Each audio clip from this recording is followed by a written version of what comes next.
Hello नमस्कार, cooking with वंदनामध्ये आपलं स्वागत आहे। आज आपण फुलकोबी आणि वाटाणे यांची मिक्स भाजी बघणार आहोत, जी ग्रेव्हीवाली असेल। तर जर तुम्हाला माझा व्हिडिओ आवडलास तर माझी चॅनलला सबस्क्राइब करायला आणि व्हिडिओला लाईक करायला, शेअर करायला विसरू नका। तर मग बघा, इथं मी फुलकोबी घेतलेली आहे। तिला याप्रमाणे थोडी मोठी मोठी आकारातच कट करायची आणि त्यानंतर आपण त्यामध्ये गरम पाणी घालणार आहोत, जे करून आपल्या फुलकोबीमध्ये जे बारीक बारीक काही जीव जंतू वगैरे असतात ते सुद्धा जातील त्यासाठी। आणि त्यानंतर त्या गरम पाणीत थोडंसं मीठ घालून आपण ह्याप्रमाणे ही फुलकोबी गरम पाणीत राहू द्यायची। त्यानंतर बघा, याप्रमाणे मी गॅसवरती कढई ठेवलेली आहे आणि त्यामध्ये एक पळी असं तेल घातलेलं आहे आणि ते तेल व्यवस्थित गरम झालं की नंतर त्यामध्ये वाटाणे थोडेसे फ्राय करून घ्यायचे आहेत। इथं तुम्ही कोणतेही वाटाणे घेऊ शकतात, फ्रोझन वाटाणे पण घेऊ शकतात, जे आपले फ्रेश वाटाणे येतात ते पण माझ्याकडे दोघेही अवेलेबल नव्हते।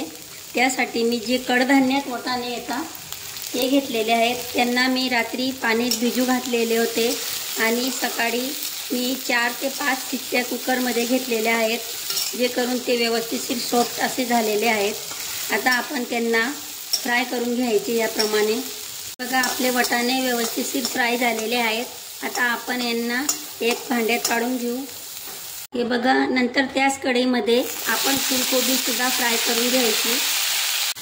आता जोपर्यंत आपली फुलकोबी फ्राय होत आहे तोपर्यंत आपण भाजीसाठी एक स्मूथ अशी पेस्ट तयार करणार आहोत। त्यासाठी मी इथं शेंगदाणे घेतलेले आहेत, त्यानंतर सुकं खोबरं घेतलेलं आहे आणि तीळ घेतलेली आहे। यांना आपण थोडं थोडं पाणी घालून एक स्मूथ अशी पेस्ट तयार करायची आहे। हे बघा, आपली स्मूथ अशी ही पेस्ट तयार झालेली आहे। या पेस्टमुळेच आपली भाजीला एक भारी अशी चव येणार आहे। हे बघा, तोपर्यंत आपली फुलकोबी पण फ्राय झालेली आहे। आता बघा, मी त्याच कढईमध्ये 2 पळ्या असं तेल घालत आहे। आता आपलं तेल व्यवस्थित गरम झालेलं आहे। त्यामध्ये आधी राई घालायची, नंतर थोडंसं जिरं घालायचं आणि हिंग घालायची। आता त्यामध्ये मी एक मोठा आकाराचा कांदा बारीक असा चिरून घेतलेला आहे आणि हा कांद्याला आपण गुलाबी होईपर्यंत परतवत राहायचा आहे। गॅसची आच थोडी मध्यम राहू द्यायची, फुल गॅसवरती भाजी करायची नाही। बघा, आपला कांदा आता थोडासा असा गुलाबी झालेला आहे। त्यामध्ये आपण आलं, लसूण आणि हिरवी मिरचीचा ठेचा घालत आहोत। त्यानंतर आता आपण आपले सुके मसाले घालून घेणार आहोत।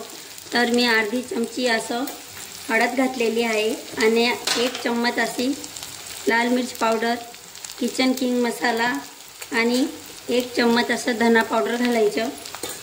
त्याला थोडंसं पाणी घालून व्यवस्थित तेलामध्ये फ्राय करून घ्यायचं। बघा, आपला मसाला व्यवस्थित भाजला गेलेला आहे। आता त्यामध्ये मी टमाटरची प्युरी घालत आहे। टमाटर घातल्यानंतर आपण ते व्यवस्थित एक जीव करून त्याला कडाला तेल सुटेपर्यंत भाजत राहायचं। आता तुम्ही बघू शकता, आपल्या आता कडाला व्यवस्थित तेल सुटत आहे। आता आपण त्यामध्ये जी शेंगदाणे, खोबरं आणि तीळ घालून पेस्ट केलेली होती ती घालायची आणि ते घातल्यावर लगेचच आपण परतवत राहायचं, नाहीतर ती खाली चिटकू शकते। हे बघा, आपण पेस्ट घातल्यानंतर कढाला तेल सुटेपर्यंत त्याला भाजलेलं आहे। आता आपली कढईला ते चिटकत आहे, त्यासाठी आपण त्यामध्ये थोडंसं असं पाणी घालायचं आणि त्याला परत परतवायचे। बघा, तुम्ही बघू शकता, आता आपला मसाल्याला किती छान असं तेल सुटलेलं आहे। आता आपण त्यामध्ये आपण फ्राय केलेले वाटाणे घालायचे आहेत। वाटाणे फक्त 2 मिनिटं आधी घालायचे, कारण हे माझे कडधान्यातले वाटाणे आहेत। जर तुमचे फ्रेश वाटाणे असतील तर तुम्ही फुलकोबी आणि वाटाणे एकासोबत सुद्धा घालू शकता, पण हे कडधान्याचे आहे त्यासाठी मी 2 मिनिटं आधीच त्यांना परतवत आहे। बघा, 2 मिनिटानंतर मी फुलकोबी सुद्धा त्यात घातलेली आहे। आता आपण फुलकोबी आणि वाटाणे हे मसाल्यामध्ये एकजीव करून घ्यायचे। आता स्वादप्रमाणे त्यात मीठ घाला आणि त्यानंतर आपण आता त्याच्यामध्ये तुम्हाला जशी तुमची भाजीची क्वांटिटी पाहिजे त्याप्रमाणे त्यात गरम पाणी घालायचं।